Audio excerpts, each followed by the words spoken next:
So I stumbled upon a Reezy Resales video, and one of those ways he was going to Marshall's blew my mind because I thought up to that point that everything I was buying on Amazon, I was buying from Jeff Bezos or directly from Amazon. I even remember me and Logan first really started. Nike Ungates and Adidas Ungate were all don't tell nobody. Like I even had to bribe Logan to freaking give me the Ungate to Nike when it was East Bay when it existed. It kind of started to click for me when I was like, oh, I've got to set a daily spending goal. And as long as I hit that goal, then I'm going to send in more inventory. When I send in more inventory, I'm going to make more sales, right? Like very.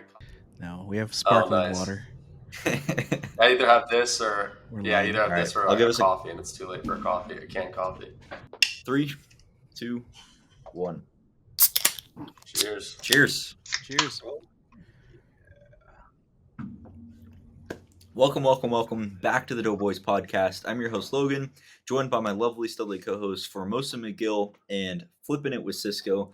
Today we're also joined by special guest Cory, who has been selling on Amazon for over 6 years. Tonight we're going to be diving into his Amazon journey and talking a lot about his wholesale business. So Cory, thank you so much. Yeah, thank you guys for having me. I'm looking forward to it. Yeah, would love it if you could start off just kind of tell everyone how you originally got into so I got started selling used books, right? So doing the whole used book flipping model. So I stumbled upon a Reezy Resales video. He's the man. He's an OG. Godfather. It was towards the, middle of my senior year of college. And I remember the video. It was his video where I think the title is something like 25 ways to make money online, right? And one of those ways was him going, I think in the video, it wasn't actually a book flipping video. He was going to Marshall's and scanning shoes and comparing it to the price on Amazon. And it blew my mind because I thought up to that point that everything I was buying on Amazon, I was buying from Jeff Bezos, right? Or directly from Amazon. So end up doing a lot of research, graduated from college. 2 days after college graduation, I start going to every thrift store in my town, scanning used books, buying them for 50 cents, $1, $2, and then turning around and listing them for $20, $50. And some of these textbooks, as you guys know, can go for $100+ plus. So started off with used books. 2 months later, I moved to Chicago for my first full-time job, and I didn't have a car with me, right? So I knew if I wanted to keep selling on Amazon, I was going to have to pivot in some way. So that led me to stumbling upon online arbitrage. And this is right around the time that tactical arbitrage, if you guys are familiar with that tool, was getting popular. A lot of people were starting to use it to do online arbitrage. So I ended up doing that for the next probably year and a half till the end of 2018, which is right around the time that I discovered Wholesale. And so I remember it was the date exactly. In fact, it was like 2 days ago, was the 5-year anniversary of me starting Wholesale. January 9th, 2019 is when I formed my LLC, made a list of, I think, like 25 different brands that I wanted to contact and just started cold calling down the list. So, fast forward 5 years, I've contacted thousands of brands over that period of time. I shared a screenshot on Twitter the other day of my CRM that we actually don't use anymore, but it has like over 4,000 different suppliers in it, every one of which we've contacted in the last 5 years. So, at this point, I think like 11.5 million in lifetime sales with Wholesale. Full time since August of 2020. And if you guys have any questions about the story or want to take this in any direction, I'm happy to discuss. Yeah. So whenever you first started with books, what do you remember roughly what amount of money you had to start up? Yeah. So I don't remember like the exact amount of money I had, but like I said, it was 2 days after college graduation that I started. I know I didn't really have any money at the time. Probably a couple $100 that I scrounged together. And I do remember that, like, for one of my graduation gifts, my mom was like, what do you want for graduation? And I was like, I really want to start this selling on Amazon thing. So get me, like, I had her get me, a Dymo, a USB scanner. I think it was like a, right. Well, at the time, I had no idea, right? So the Dymo, of course, it broke like very shortly thereafter. But so she ended up fronting the money for some of the equipment. And then as far as like inventory or like money for inventory, probably like $100 or $200.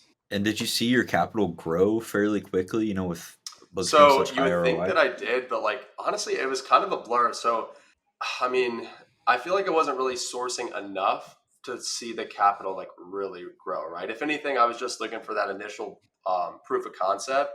So I remember the first thing I actually sold was that Whole30 cookbook. And the only reason I bought it, I saw it on the shelf, and the only reason I bought it is because I saw Reezy buy it in one of his videos like 2 weeks prior. So I was like, oh, if Reezy bought it, it's got to be profitable.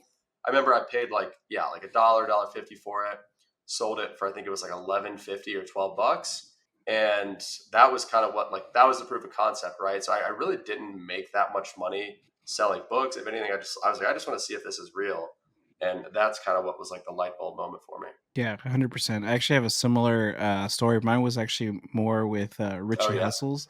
He like had found some things at the dollar store, and I was like, all right, you know what?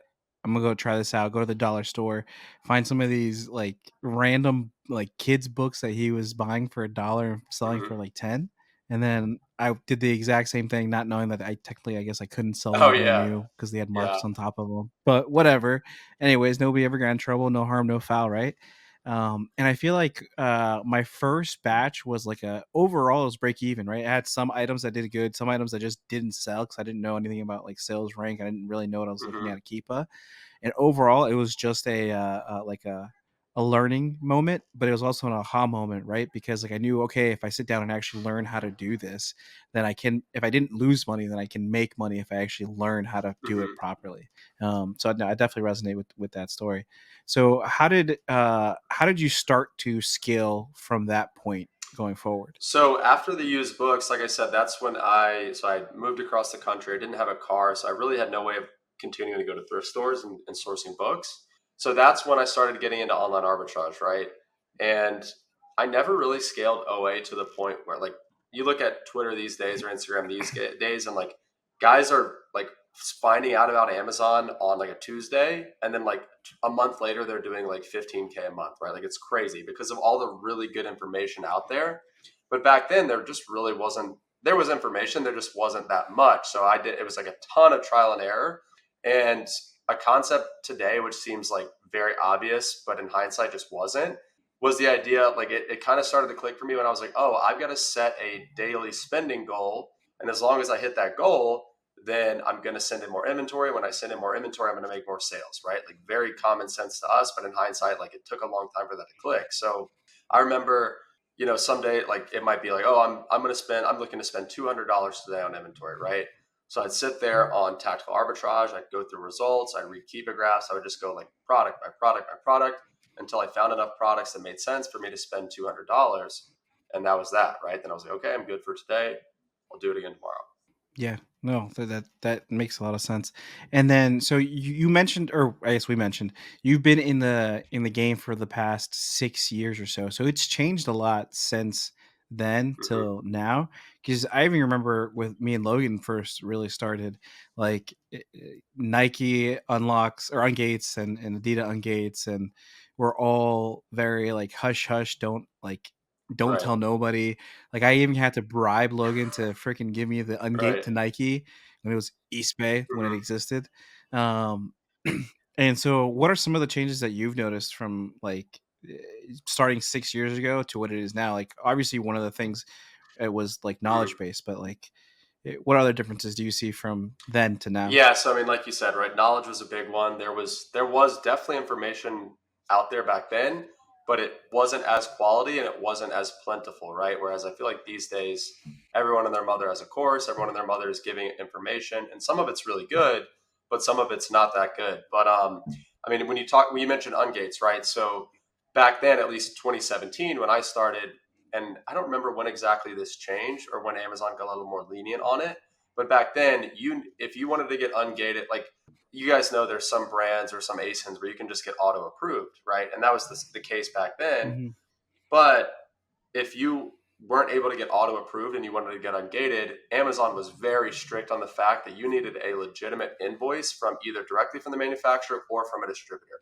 Getting ungated with retail receipts was not a thing, right? Like either you got lucky and the Amazon gods auto ungated you on Nike just randomly for whatever reason, or you basically weren't getting ungated. So I remember that was a big thing back then is like people were buying and selling Amazon accounts that were ungated in Nike, Puma, Adidas, Yeah, Skechers, like the big shoe brands. Like those accounts themselves were worth like 50 grand or more because of the fact that like there was that barrier to entry. So those they're brands were more gated. profitable, And like I said, it was just harder to get ungated. So that was a big thing as well. I think it just in general, like it just gets a little more competitive every year. Not necessarily a bad thing, but I mean, back then brands were more open to working with you. Distributors were more open to working with you. If you're doing private label, there was just a lot less competition, both domestically and from overseas. Margins were higher, just all around easier, but different, right? Because there was not as much information. Corey, could you talk about whenever you first started that transition into wholesale about 5 years ago? Do you remember how much cash you had, and maybe roughly what your first Yeah, order so I amounts remember were? how much cash I had. So lucky for me at the time, I had a pretty good W-2 job, and I just been kind of stacking up money on the side, kind of just like snowballing my online arbitrage profits. Never really touched that money. And then when I basically discovered wholesale and I saw the compounding effect that it had, I put in I think an additional $10,000 of my own just like savings into the business, and then my dad, who at the time he wasn't involved in the business, but I kind of explained it to him. I showed him the potential, and he was like, hey, if you want to go 50-50 in on this business, then I'll match you with another 10,000, right? So I put in 10,000, he put in 10, for I guess a total of 20. I really don't even remember what our first wholesale order was, which you would think I would, right? But I want to say it was with a brand called Phil and Ted's, which is a brand of like high-end baby high chairs, strollers, that type of thing. And I guess in hindsight, the order would have been for a couple grand. But basically, that went well. I think we got a couple other orders under our belt, and then I think he put in an additional 10,000, like a few months in, right? So I guess seed, if you want to count like seed capital, we probably started with around like 30K. Yeah. And how much do you think somebody needs to get Yeah, started in so wholesale? I guess previously I'd recommended people like, hey, if you have 3 to 5K, you can get started with wholesale, right? And I still believe that. Like, it's still possible to get started with only 3 to 5,000. But these days, I really do recommend people like if you want to get into wholesale, if you want to transition or add a wholesale component to your business, you should have at least 5 to 10K, right, in capital. And the reason for that is if you make a mistake and you've got at least 5 to 10K, ideally you will not have deployed that into one product or one supplier, even one purchase order, which you shouldn't. But you're going to have more margin for error, and you're just going to have the ability to capitalize on some good opportunities, right? Uh, is it impossible to start with, let's say, as low as 3K? No, but it's going to be a lot more. It's going to be much easier and more feasible, I guess, to start with like 5 to 10K. And what percentage of that 5 to 10 would you say goes Oh, I towards mean, I'd say all of inventory? it. So that I guess that's a caveat, right? So Okay. if you're planning on like buying a course or getting coaching or anything like that, I think that needs to be separate from the 5 to 10. Like I think you need 5 to 10 for inventory, and if you plan on paying for any sort of information, that should be separate. Like that should those fees should be separate. And how did you feel when you first placed your first big order? And I guess what I mean is, so we interviewed Phil Hmm. does Amazon, and we were talking to him about his first when he first launched or got into private label and kind of like the roadblocks that he had. And one of the things that he mentioned was just the psychological point of spending 5 grand on a private label item that he doesn't know is going to Hmm. succeed or not, and just kind of having that as a mental roadblock for him. Did you experience something similar, or how did you feel placing your first large order? I want to take a quick moment to interrupt the podcast and talk about this video's sponsor, OA Alphas.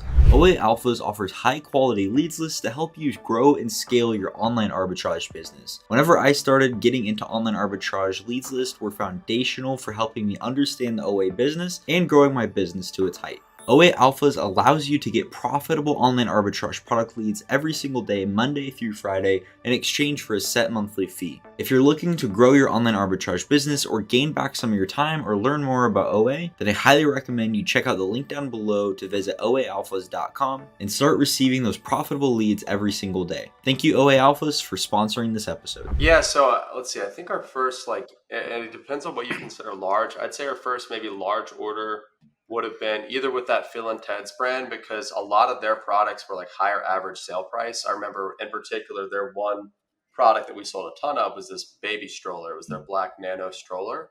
And the sale price, I mean, I think their mat price was like $199.99.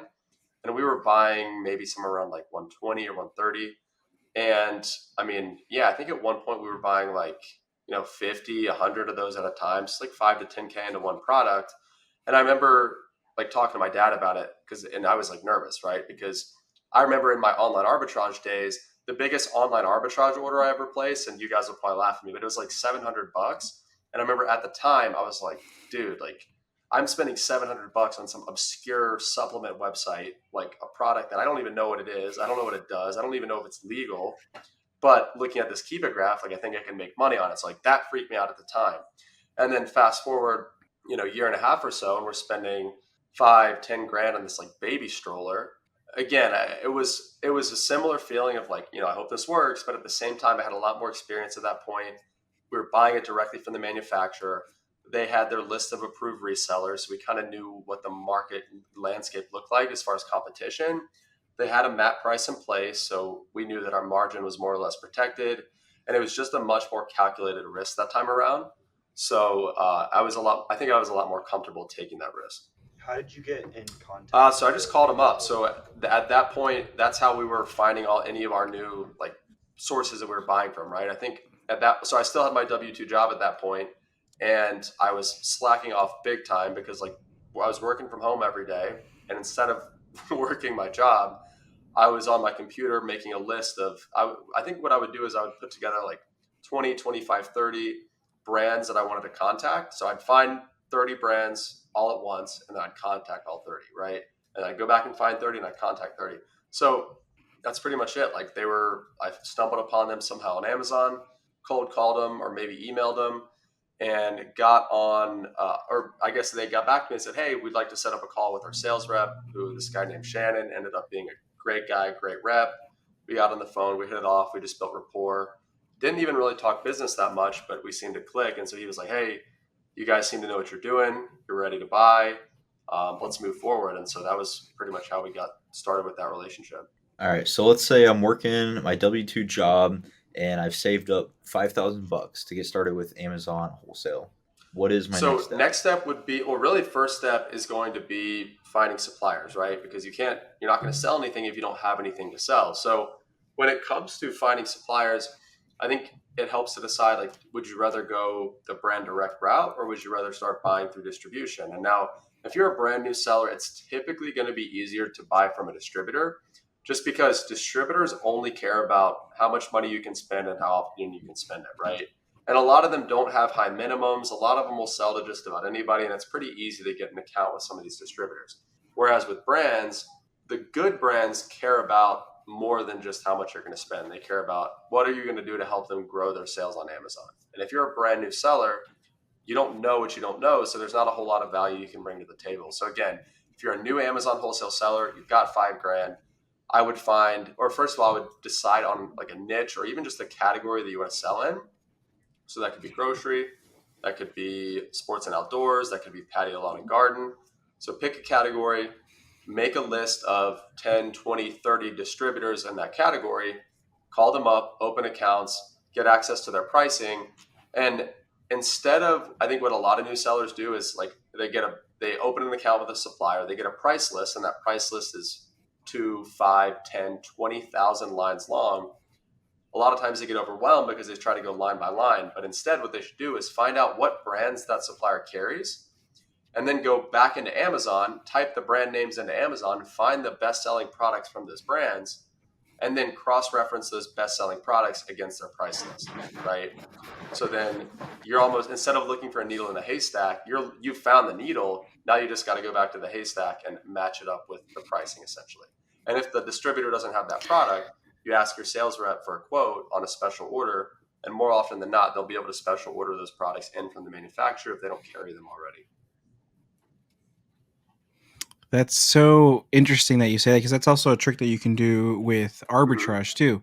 Just use Amazon. It's something this was a while ago. Jacob, Amazon Kingpin, taught me this, just to go in there, search, let's say like whatever, Lego, right? You just type in Lego, and as long as you have the certain extensions on your Chrome, you can have like DS Quick View, and it'll tell you if Amazon's on the listing or if it's not on the listing, and it'll just give you a quick information.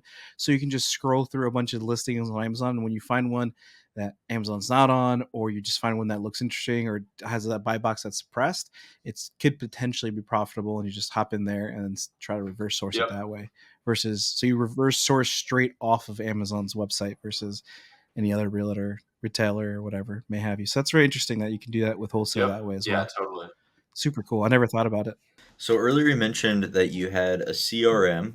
Could you break down what that is and maybe what system you use to maintain and that? just full transparency. So we haven't used it actually in years. So the only reason I logged into it the other day was to take that screenshot because I just was curious. I was like, how many suppliers did we have back when we were using that? So the CRM is Vend Drive CRM. And so if you guys are familiar with Aura, that repricer, Dylan Carter, who's the founder of Aura, he also founded Vend Drive. And this was, again, I think he created Vend Drive. This was like right when I started Wholesale, so like 5 years ago. They don't really, I don't think they like maintain it in any way. It's still there and you can use it, but that's what we were using at the time, right? Because it was a CRM specifically for Amazon Wholesale. So it's like a very niche product. And I mean, that we were just using it to stay organized, right? So for example, I would find a potential supplier, I'd put it into Vend Drive, I would mark it as to be contacted, and then I would put in any relevant information into that supplier record, such as like the brands they carry, any notes that I took from maybe speaking with the brand. And then I would kind of just move them through the pipeline, right, as we progress that conversation. And if we end up opening the account, there's a way for you to mark it as account open. And then at that point, we know like, all right, these are the suppliers that we could potentially source from if we need to find a particular product or a particular brand. And you said you had what? Yeah, it was like 4,000 4,100 something different suppliers in there.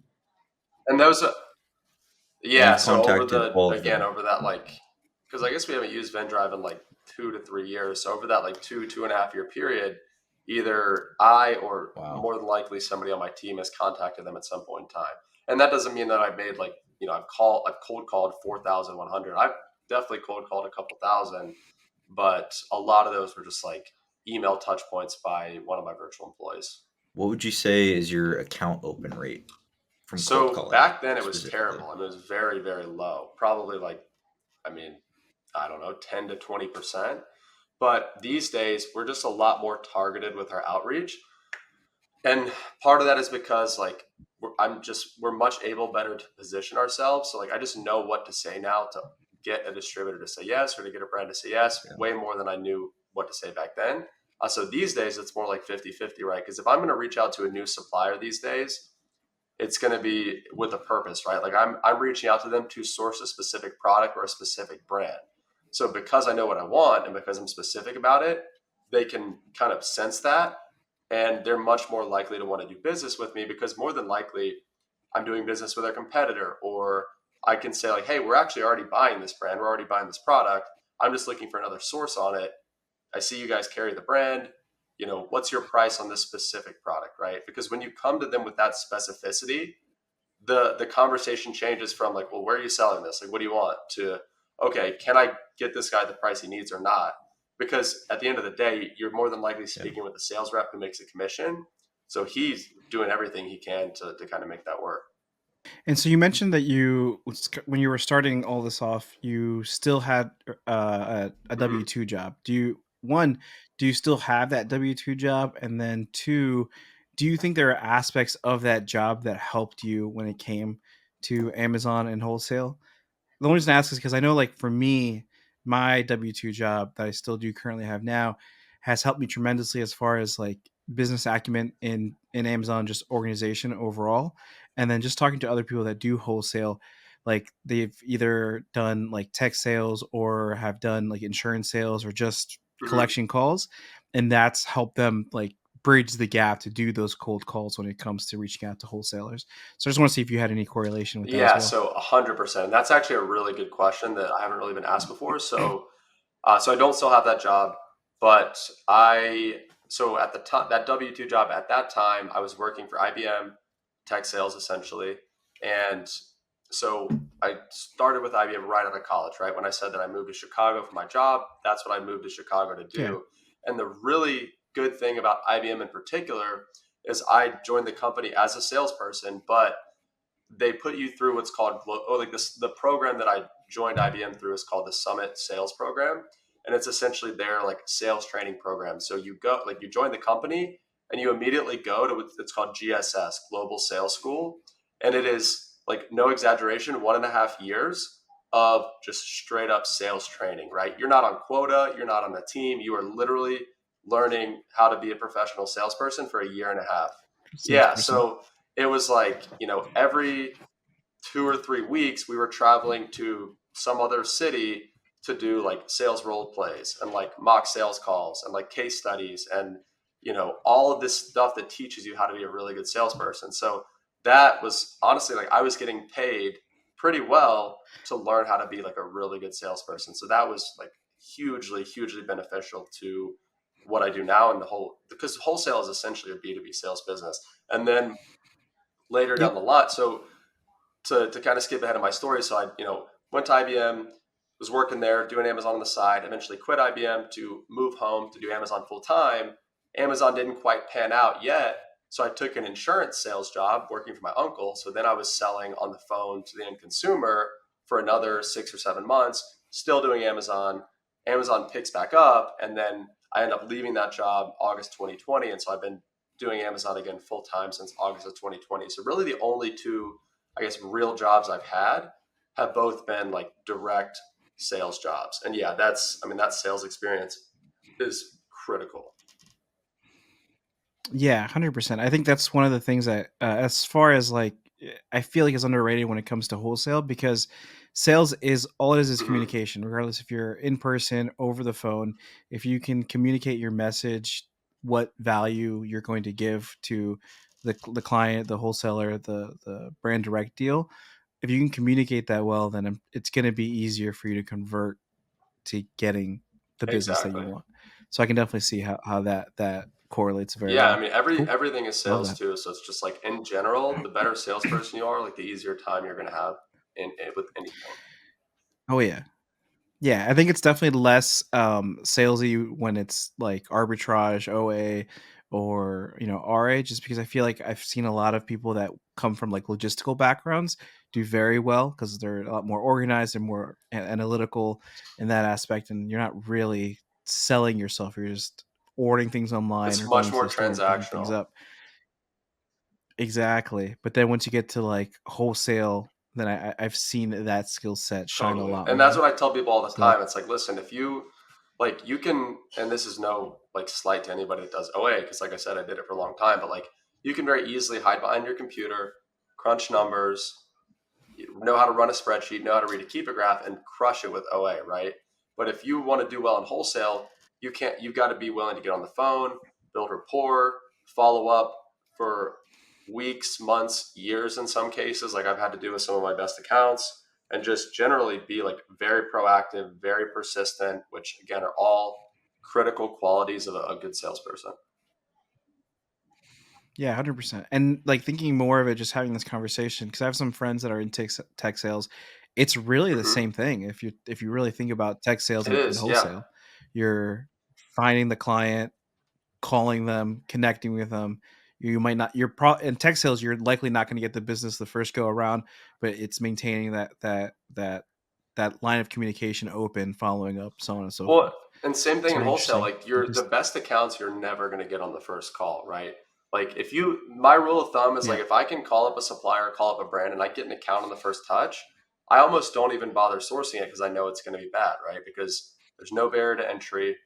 I know there's going to be a ton of competition. It's almost not worth my time. So when a supplier denies me or when they tell me no, or if I have to follow up 5, 10, 20, 50 times just to get the account, that's how I know it's going to be the best one. And just like in tech sales, like those sales tend to be like the bigger deals, right? You're not going to close a 7-figure IT sale, software deal on your first touch. You're just not. yeah, yeah, 100%. And you run a Hmm. Discord, Yeah. no? So I do. I did start a private community here about, I guess that was maybe like 3 or 4 months ago. And honestly, I don't really like market it at all. Everybody that's in it thus far has been handpicked. Everybody that's in it's doing at least 7 figures per year in revenue. Most of them all wholesale. And yeah, it's been it's a really good group, and I've learned a lot from the people in it, and I think everybody in it's gotten a really positive experience as well. The feedback's been really strong. Yeah, I was talking to I don't know if you know him, Danny, Yeah, the which other day, Danny? There's a bunch and of he Dannys was in the FBA mentioning space. uh Danny Oh does yeah, yeah, business, yeah, the yeah. I Spanish know one. Danny. Yeah. Yeah.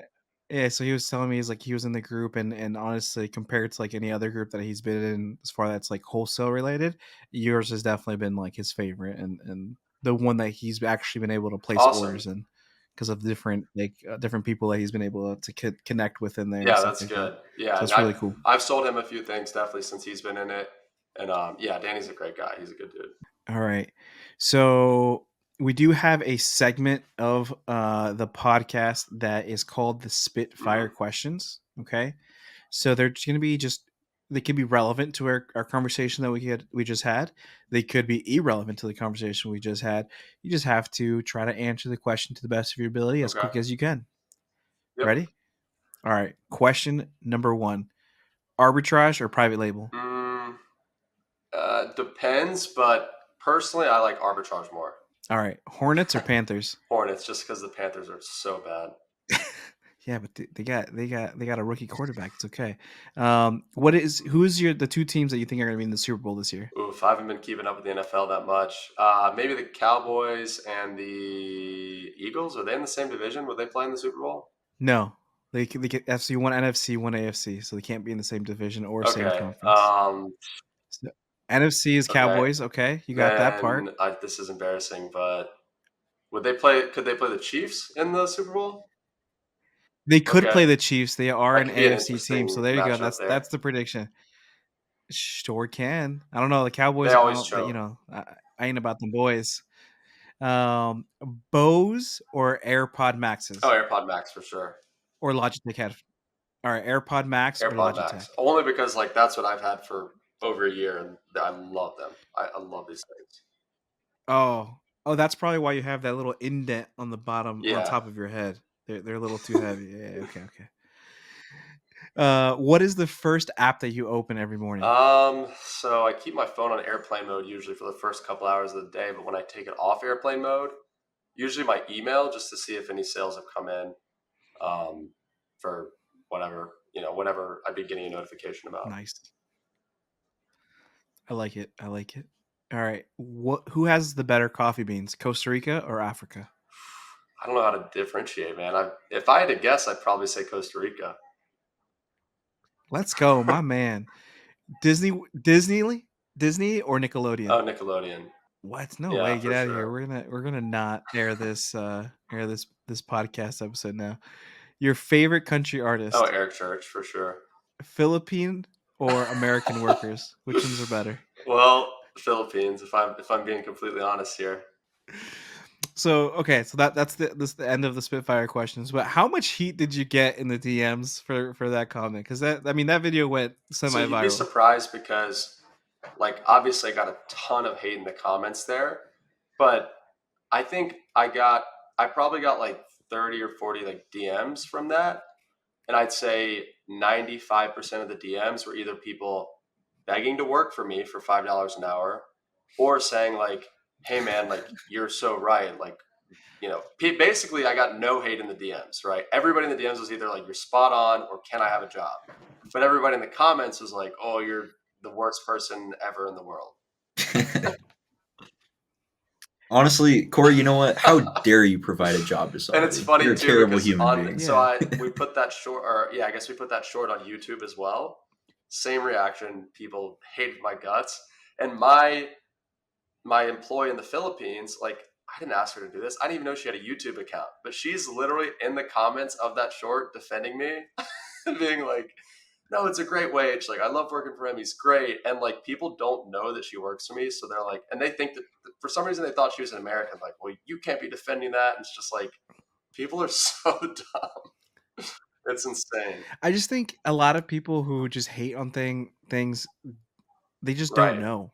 You know what I mean? Like, They don't, one, they take things out of context, and two, they just don't know. So I had the same conversation with one of my cousins, because she runs a Hmm. marketing agency, but she's never been about hiring like foreign workers, or like doing VAs or anything. Like, she has an editor who's an American, and she pays him a salary, and then she has an assistant who she pays a salary. And then, like, I had this back and forth conversation with her, and then she really never realized the money Hmm. translation from Yeah. Right. here to there. I was like, that's fine. You can pay your freshman college student, $40K Right. if you want, but my $5 is more than that $40K in Right. the Philippines than it is here in the States. So I'm doing more I of a agree, and service. it's funny because we Exactly. obviously positioned that clip in a way that was going to be triggering, and it worked, and Yeah, that's 100%. and yeah, I mean that's why I think, like, if people got it, like if people understood, I mean, I don't think anybody with with a brain could like logically say that's wrong, right? Like it's just not. It's not. No, it's I've had this Oh, debate with I so don't even many have the debate. people. I'm like, Like a listen, lot if of I was people like, have given me a lot of if hate you for think it. that, like, there's nothing I can say is going to change your mind. Well, one of the arguments I've heard is if you Right. can afford to pay an American wage specifically to an American Right. worker, why don't you? Well, I might be able to afford an American wage to an American worker for, two people, or I can Right. give 10 different people jobs and provide for 10 different families. So if you're really truly concerned about providing the well-being for people, wouldn't you want to do that to Well, the most people exactly. as possible? facts. Then And the just brain to shuts off. kind of add another thought on that. So I had a call this morning with this guy's so it was the CEO and the CIO of the largest, I guess, like self-directed IRA custodian in the country. So it's 48 billion in assets under custody. So it's different than assets under management, but like massive, massive financial services company. And it's just like this guy, he's a mentor of mine, kind of connecting me with him, because he's like, hey, Cory, would you take the time to talk to this CEO and the CIO? They're having issues with their call center. They want to get just a perspective on outsourcing, right? So I'm talking to these guys, and they're old school, like they're in their 60s, obviously super smart, super successful. The thought of outsourcing is not foreign to them because they're like seasoned executives. But when they were telling me about their US based call center, they said they have 70 people in the US based call center. The CEO is like, Cory, he's like, on any given day, between 20 and 30% of our call center workers, they either just don't show up, or they're like, their performance is so poor that like we don't even count them as being there. I'm like, and I'm like, my head, I'm just like, this is just like madness. I'm like, how does anybody tolerate that? And like, God knows they're probably paying them, Yeah. It's I mean, crazy. you can't pay somebody in the US less than like $15-16 an hour to do anything, right? So like Yeah. I'm like, guys, you're paying these people 3x what you could be paying someone overseas, and this person overseas could be doing literally 10 times the quality of work that these people here. And like Yep. they got it, like they understood, they know they need to get there, they're just trying to figure out how to get there. So it's just like, when they gave me that statistic though, I'm like, that is crazy. Rough. It's crazy, but what's more crazy Oh, is it's how like, yeah, consistent that it's is it's like across so many different commonplace for industries. But people to be like terrible. Like, if you're a good worker these days, like you're an exception.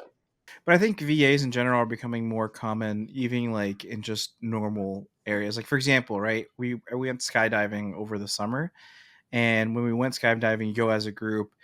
Except there was just one employee, but I guess the way it works here in Virginia, that someone has to review like the warning form or whatever that you have to Oh, sign really? with you, right? They can't just give it to you and Mm-hmm. have you sign it. So what they did is they had like 5 or 6 Uh-huh. iPads, one like US physical employee, 5 or 6 iPads with a webcam, and it was someone in the Philippines that was going over the document with I you and love having, that. and like them witnessing you sign it. And I was like, oh shit, this That's is actually cool. awesome. Well, Outsource there's everything. Yeah. a I don't know if you guys saw this tweet. This was a couple weeks back that went super viral. I think the guy's account his handle is literally just at Marshall, and I think he runs Support Shepherd, which is like a big VA outsourcing firm.